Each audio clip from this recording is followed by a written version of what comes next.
aspirants, how are you? I hope you are well. Without delay, we will start our topic. The topic is river Ganga. तो जो आज हम लोग discuss करने वाले हैं वो खास करके रिवर गंगा पे डिपेंड होगा। और मैंने आपको पहले भी बता दिया है कि जो भी हम लोग टॉपिक्स इन्वायरमेंट के डिस्कस कर रहे हैं, this topics mainly just based on just I am taking from the month of November 2019। तो मुझे उम्मीद है कि आप मेरी बात को समझ रहे होंगे। तो चलिए बिना किसी देर के हम लोग आगे बढ़ते हैं। क्या खबर है इस बारे में हम लोग जानेंगे। हाल ही में national mission for clean Ganga यानी NMCG, जिसे हम बोल सकते हैं national mission for clean Ganga, द्वारा अधिसूचित ई फ्लो मानदंडों को दिसंबर 2019 में लागू किया गया है। और किया जाना है, ये उस समय के न्यूज़ के अनुसार था कि किया जाना है, लेकिन ये लागू हो चुका दिसंबर में। इसके बारे में हम लोग जानते हैं। दिसंबर 2019 से लागू होने के लिए नदी की सफाई या फिर कायाकल्प के लिए जिम्मेदारी निःशीर्ष निकाय NMCG द्वारा सितंबर 2018 में ये प्रवाह या पर्यावरण पर्याय मानदंडों को अधिसूचित किया गया था। साथ ही पर्यावरणीय प्रवाह एक पारिस्थितिक तंत्र और इसकी निर्भर प्रजातियों की संरचना और कार्य की रक्षा के लिए आवश्यक पानी के न्यूनतम प्रवाह को संदर्भित करता है। यानी हम ये बोल सकते हैं कि इन्वायरमेंटल फ्लो मतलब मिनिमम फ्लो ऑफ वाटर होता है, जो जिसको हम बोल सकते हैं कि काफ़ी कम मात्रा में फ्लो होना, वहाँ पे वाटर लेवल काफ़ी कम होना, जिसे हम एक तरीके से बोल सकते हैं वहाँ की रीजन्स में। अगला जो है, न्यूनतम प्रवाह बनाए रखते हुए नदियों की पारिस्थितिक गुणवत्ता को बनाए रखा जाना चाहिए। तो ऐसा एक रिपोर्ट जो है सबमिट किया गया था, किसके द्वारा? तो आपको मैं बता दूं, NMCG के द्वारा। तो नदियों को सूखना नहीं चाहिए या फिर उनके जल विद्युत नेटवर्क के लिए हाइड्रोलॉजिकल और पारिस्थितिक कार्यों के संरक्षण के लिए उनके भौतिक शासन में काफ़ी बदलाव होना चाहिए। उस रिपोर्ट में बताया गया था कि अगर आप मिनिमम फ्लो को अगर आप मतलब इस तरीके की परेशानी न हो लंबे समय तक, क्योंकि गंगा से बहुत सारे ऐसे रीजन्स हैं जहाँ पे काफ़ी ज़्यादा वाटर का फुलफिलमेंट होता है, जिसको हम बोल सकते हैं जिस रीजन्स में जहाँ से गंगा गुजरती है उसके अगल बगल वाले इलाके में अगर लैक ऑफ स्कैरसिटी है वाटर का, तो उसको दूर करती है गंगा। तो गंगा को एक स्वच्छ रखने की भी नीति बहुत दिनों से बनाई जा रही थी, जिसमें आपने सुना भी था नमामि गंगे, कुछ ऐसे प्रोजेक्ट भी तैयार हुई थी जहाँ पे मिनिमम फ्लो को कम से कम मेंटेन किए जाने की बात की जा रही थी, साफ सुथरा गंगा को किए जाने की बात की जा रही थी। हालांकि इसमें हम लोग आगे देखेंगे कि ई प्रवाह मानदंड पानी की मात्रा को निर्धारित करते हैं, जो बांधों और बैराज को जारी करने के लिए नदी की स्वाभाविक रूप से स्वयं को साफ करने और इसके जलीय जैव विविधता की रक्षा करने की अनुमति देने के लिए जारी करना चाहिए। ये भी रिपोर्ट में सबमिट किया गया था। तो अभी हम लोगों ने डिस्कस किया नमामि गंगा प्रोग्राम को लेकर। तो आखिर ये है क्या, जो आपके एग्जामिनेशन के लिए काफ़ी इंपॉर्टेंट है। और मैं खास करके बात करूं तो ये उत्तर प्रदेश एग्जामिनेशन यानी EPPCS के लिए तो काफ़ी ही इंपॉर्टेंट है। तो चलिए इसके बारे में हम लोग जानते हैं। ये एक इंटीग्रेटेड कंजर्वेशन मिशन है। मीन्स टू से कि नमामि गंगे कार्यक्रम एक एकीकृत संरक्षण मिशन है, जिसे राष्ट्रीय नदी गंगा के प्रदूषण और संरक्षण और कायाकल्प के प्रभावी उन्मूलन के दोहरे उद्देश्यों को पूरा करने के लिए करीब 20,000 करोड़ के बजट परिव्यय के साथ जून 2014 में अनुमोदित किया गया था। साथ ही the vision for Ganga regeneration constitutes, यानी ये गंगा कायाकल्प के लिए विजन सुनिश्चित करने के लिए संदर्भ में पारिभाषित नदी को पूर्णता को बहाल करता है, जिसमें कुछ इस प्रकार हैं, कुछ जो हम बोल सकते हैं टर्म्स इस प्रकार हैं। तो पहला जो है अविरल धारा यानी कॉन्टिन्यूअस फ्लो, जिसको हम सतत प्रवाह भी बोल सकते हैं। सेकेंड, निर्मल धारा यानी unpolluted flow, geologic and ecological integrity यानी भूगर्भिक और पारिस्थितिक अखंडता। तो ये सारी जो है उस नमामि गंगे का एक हम जो बोल सकते हैं, उन्होंने वो एक क्लासिफाई किया था किस तरीके से गंगा को रिस्टोर करना है। रिस्टोर मतलब कि जो पहले गंगा था, मतलब बोला जा सकता है कि जिस तरीके से पॉल्यूटेड हुआ इन मॉडर्न सिनेरियो गंगा, उसको कैसे रिस्टोर किया जाए, रिक्लीन किया जाए, उस पर चर्चा इस नमामि गंगे कार्यक्रम में की गई थी। और एक विजन भी था नमामि गंगे कार्यक्रम का। तो चलिए जानते हैं इस जो भी ये नॉर्म्स बनाए गए उसके साथ क्या सहमति थी, क्या क्या चीज़ें संबंधित थी। आप लोग देखते हैं इसको। अपर्याप्त न्यूनतम प्रवाह मानदंड ड्राफ्ट गंगा अधिनियम के तहत, यानी हम ये कह सकते हैं draft Ganga act, justice Girdhar Malviya panel ने ये सजेस्ट किया था उसको लेकर कि न्यायमूर्ति गिरधर मालवीय पैनल ने स्वच्छता और निर्बाध प्रवाह यानी नॉर्मलता और अविरलता जैसे हम बोल सकते हैं। तो नॉर्मलता यहाँ पे माफ़ कीजिएगा, इसको आप याद से ध्यान देकर आप इसको याद करेंगे, के लिए जवाबदेही और जिम्मेदारी बढ़ाने के लिए इन विशिष्टताओं की तुलना में सख्त प्रावधान का सुझाव किया। Lack of guidelines of projects where you can see कि परियोजनाओं के लिए दिशा निर्देश का अभाव, यानी न्यूनतम प्रवाह के साथ साथ उन संशोधनों के लिए दिशा निर्देशों को भी निर्धारित करने की आवश्यकता होती है जिन्हें परियोजनाओं को बनाने की आवश्यकता होती है। ये सारी कुछ गाइडलाइंस प्रोवाइड की गई थी जिसमें हम जो बोल सकते हैं, ये याद रखना है आपको कि जो ड्राफ्ट ऑफ गंगा एक्ट जो बनाया गया था, इसमें कौन से किनके कमेटी में डिसाइड किया गया था, किनके पैनल में डिसाइड किया गया था, जो जिन्होंने ये बनाया था एक्ट, ड्राफ्ट गंगा एक्ट, जिनके द्वारा ये एक बोल सकते हैं सजेस्ट करने के बाद जिसको बाद में एक प्रोविज़न बनाया गया, जो भी हो आगे का प्रक्रिया हुआ होगा उस समय लोकसभा में जिस तरीके से पास हुआ होगा, लेकिन ये कहीं ना कहीं एक सजेशन था जस्टिस गिरधर मालवीय पैनल का। तो चलिए हम लोग आगे बढ़ते हैं। अगला है जलीय जैव विविधता का कोई उल्लेख नहीं, ये पॉइंट है। तो इसमें है यह सुनिश्चित करने के लिए पानी की मात्रा के प्रजातियों को स्वतंत्र रूप से पलायन करने में सक्षम है, सीमा को निर्धारित करते समय विचार नहीं किया जाता है। तो ये जो कुछ पॉइंट है, ये कुछ नॉर्म्स हैं जो मैंने बताया है। हालांकि ये जो पॉइंट आपको यहाँ पे दिया गया है, आप जब भी एग्जामिनेशन में लिखेंगे तो ऐसे ही करके लिखेंगे। मैंने आपको कल के सेशन में ही बताया था कि सबसे पहले हम इंट्रो देंगे, इसके बाद बॉडी देंगे, इसके बाद कंक्लूजन देंगे, and conclusion with the optimistic conclusion, right. इसके बाद आप एक चीज़ और करेंगे कि वहाँ पे अगर जब भी आप आंसर राइटिंग लिखेंगे तो आप वहाँ पे एक डायग्राम जरूर बना देंगे। We will take another session for this. तो फिर आप इसमें देखिए कि ई प्रवाह के उद्देश्य को सीमित करता है जो इन प्रजातियों के मुक्त प्रवास को सुनिश्चित करता है।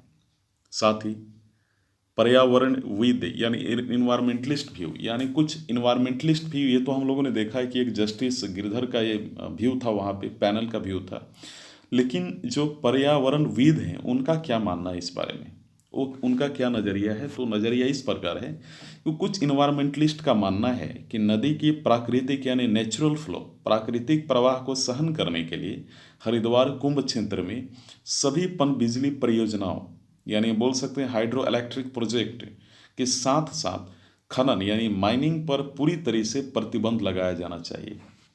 ये इन्वायरमेंटलिस्ट का मानना है।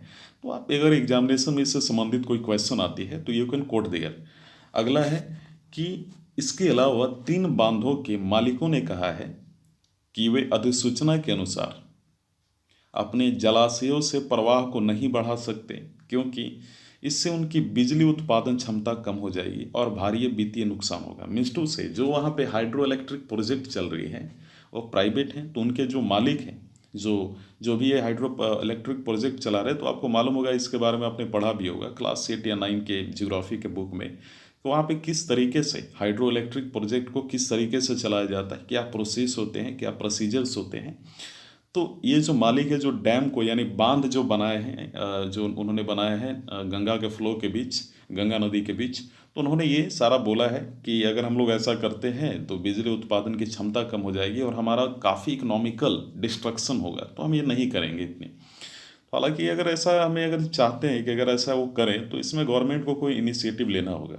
खैर आगे चलते हैं अगली पॉइंट में। तो इसके अंदर ही है कि परियोजनाओं का होने वाला राजस्व नुकसान की भरपाई के लिए कोई व्यवस्था नहीं है, इसलिए उन मालिकों का यह मानना है कि हम ऐसा नहीं करेंगे, राइट।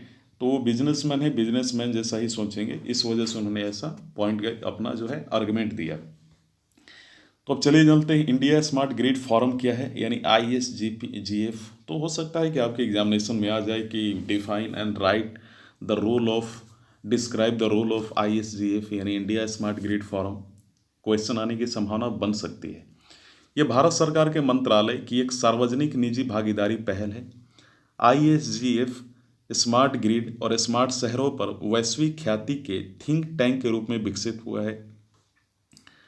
साथ ही साथ मैं बता दूं, वहाँ पे आप ध्यान देंगे कि ISGF आपको हो सकता है MCQ के रूप में पूछा जाए कि ये किस तरीके की पार्टनरशिप इनिशिएटिव है और किस मिनिस्ट्री के अंदर आती है, भी आप इससे क्वेश्चन बन सकता है।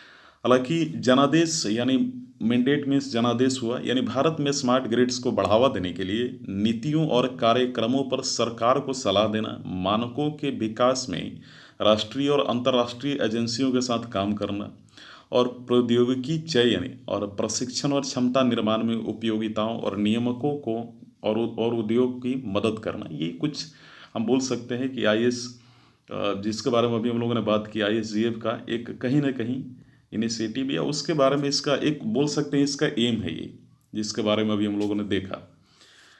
तो आखिर में बदलाव क्या होना चाहिए, क्या करने की ज़रूरत है, इन सारी परेशानियों को देखते हुए क्या करने की ज़रूरत है, तो आप एक ध्यान देंगे कि अगर आपके पास कोई पॉइंट नहीं है कंक्लूजन के रूप में, तो आप नीड ऑफ आवर भी वहाँ पे लिख सकते हैं। वे फॉरवर्ड में कभी कभी लिखता हूँ, तो वे फॉरवर्ड भी आप कंक्लूजन के रूप में एक्सप्लेन या फिर मेंशन कर सकते हैं अपने आंसर शीट में। तो आखिर क्या हो सकता है, तो हालांकि नदी के बड़े हित में अस्थायी वित्तीय नुकसान है जो अब सभी के अस्तित्व के लिए जिम्मेदार है। सभी मानदंडों को बोर्ड पर लाकर मानदंडों को बिना किसी असफलता के लागू किया जाएगा। गंगा के लिए अधिसूचना को यमुना और अन्य नदियों की ई प्रवाह अधिसूचना के लिए मार्ग प्रशस्त करना चाहिए। जैसे कि कुछ इन्वायरमेंटलिस्ट का भी मानना है, दावा ये करते हैं कि मानदंड अपर्याप्त हैं, राइट। तो उन्हें करना क्या है कि उन्हें आवश्यकता अनुसार समय समय पर संशोधित किया जाना चाहिए, यानी अमेंड किया जाना चाहिए, क्योंकि जो कानून बने हैं वो काफ़ी हैं, बस उनमें बदलाव होने चाहिए समय के अनुसार। तो ये हम लोगों ने देखा।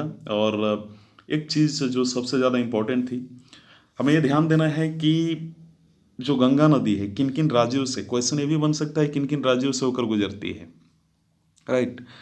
तो आप पहले ध्यान दें कि ये उत्तराखंड, उत्तर प्रदेश, बिहार, झारखंड का नॉर्थ ईस्ट वाला इलाका और वेस्ट बंगाल में टच करता है।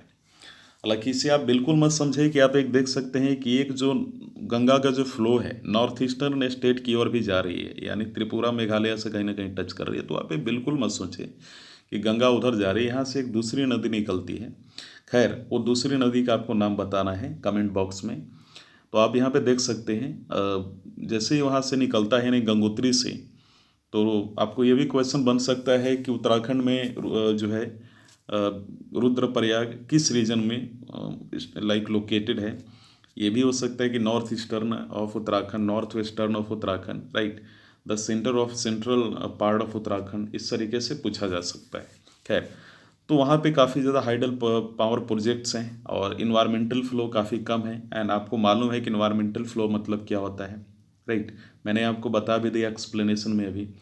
साथ ही साथ आप देखें कि जैसे ही देवप्रयाग ऋषिकेश से होते हुए गंगा जैसे इंटर करती है उत्तर प्रदेश में, तो कानपुर के पहले वहाँ पे बहुत ज़्यादा ग्रोइंग सिटीज़ है। ये भी आपको याद रखना है कि वो ग्रोइंग सिटीज़ कौन कौन सी हैं, ये बेसिक चीज़ है। और वहाँ पे ग्रोइंग सिटीज़ हैं तो इंडस्ट्रियलाइजेशन भी हुआ होगा। तो जब वहाँ पे इंडस्ट्रियलाइजेशन हुआ होगा तो इंडस्ट्री से जो कॉन्टिमिनेशन वाटर, कॉन्टिमिनेटेड वाटर जो वहाँ पे आई होगी, दूषित जो जल आती होगी, वो तो गंगा में ही मिलती होगी। तो वहाँ पे इंडस्ट्री के कारण पॉल्यूट भी हो जाती है। साथ ही यहाँ पे बहुत ही ज़्यादा, यानी जैसे जैसे ही इलाहाबाद को क्रॉस करती है, यानी संगम जहाँ पे आपने मिलते हैं, आपने देखा होगा 3 नदियों का मिलन है, कॉन्फ्लुएंस है। तो वहाँ पे बहुत ही हाई पॉल्यूटेड एरिया है, हाई पॉल्यूटेड लेवल है। जैसे बिहार में इंटर करती है यानी पटना और मोकामा, तो वहाँ पे आप देख सकते हैं। हालांकि मैंने आपको बताना एक चीज़ भूल गया, आपको शायद नॉलेज भी है कि उत्तर प्रदेश में वाराणसी से भी होकर गुजरती है गंगा। और जैसे ही पटना में इंटर करती है तो यहाँ पे पटना में आने से पहले रिलेटिवली क्लीनर, यहाँ पे काफ़ी क्लीन वाटर है, लेकिन उतना भी नहीं है जितना होना चाहिए, लेकिन उससे तो काफ़ी ज़्यादा क्लीन है जो हालात कानपुर के पहले हैं। तो हम लोग आगे चलते हैं। यहाँ पे एज्यूमलेटिव कैपेसिटी डिक्रीज हो रही है। कहने का मतलब ये है कि जो वाटर का जो गुणवत्ता है वो धीरे धीरे कम होता जा रहा है। साफ जो हम बोल सकते हैं काफ़ी गंदी होती जा रही है ग्रेजुअली, धीरे धीरे। पॉल्यूशन यहाँ पे ग्रो कर रहा है। फिर आप देख सकते हैं कि जैसे वेस्ट बंगाल में इंटर करते हैं, यानी before the entering of Sundarban का जो रीजन है, उससे पहले आप देख सकते हैं कि यहाँ पे जो पॉल्यूशन लेवल है काफ़ी ज़्यादा है। यहाँ पे Dakshineswar, Garden Reach, Diamond Harbour और इस तरीके के कुछ नाम दिए जाते हैं। मैं वेस्ट बंगाल की बात कर रहा हूँ। तो आप देख सकते हैं, एक चीज़ मैं आपको बताना भूल गया, मैंने आपको पहले भी बताया था कि नॉर्थ ईस्टर्न स्टेट, तो नॉर्थ ईस्टर्न स्टेट की ओर से जाती नहीं है। मैं आपको बता दूं कि जैसे यहाँ पे आप देख सकते हैं कि यहाँ पे जो एक नॉर्थ ईस्टर्न की ओर जो जा रही है इनकी छोर, ये बांग्लादेश में इंटर कर रही है। तो यहाँ पे बांग्लादेश में इंटर कर रही है। आप वहाँ पे देख सकते हैं नॉर्थ ईस्टर्न की तरफ वहाँ पे एक वाइट कलर का दिया होगा। आप इस पिक्चर के राइट साइड में देख सकते हैं जो भूटान वाला एरिया है वहाँ पे, तो ये एरिया है। वहाँ पे आप देख सकते हैं कि उधर ही अरुणाचल प्रदेश है, मेघालय है, असम है। तो ये जो छोर है ये नॉर्थ ईस्टर्न स्टेट में नहीं जाती है। मैंने आपको बोला था कि उसका नाम बताइए। तो ये भी हो सकता है कि there will be some question will come in your examination जहाँ पे आप कंफ्यूज हो सकते हैं। तो ये भी हो सकता है कि क्या एक क्वेश्चन आ सकता है कि इस तरीके से कि क्या गंगा जो है नॉर्थ ईस्टर्न की किसी स्टेट से होकर गुजरती है। मे भी आपको दिया जा सकता है कि राइट मेघालय, त्रिपुरा, है ना, बांग्लादेश, या फिर कोई भी स्टेट किसी कंट्री का नाम दिया जा सकता है। तो आप बिल्कुल कंफ्यूज ना हो। आप जाने से पहले, एग्जाम में बैठने से पहले, आप कौन सी नदी कहाँ से निकल रही है, उसका कौन सा फ्लो है, वेस्टर्न फ्लो है, ईस्टर्न फ्लो है, इस सारा नदियों के बारे में जानकारी ले लेंगे। रामासर साइट्स के बारे में आप पढ़ लेंगे, नेशनल पार्क के बारे में पढ़ लेंगे। ऐसी कुछ कॉमन चीज़ें जो आप ज़रूर पढ़ लेंगे। आज का सेशन आपको, मुझे ऐसा लगता है कि आपको पसंद आया होगा। सो आज का सेशन देखने के लिए धन्यवाद।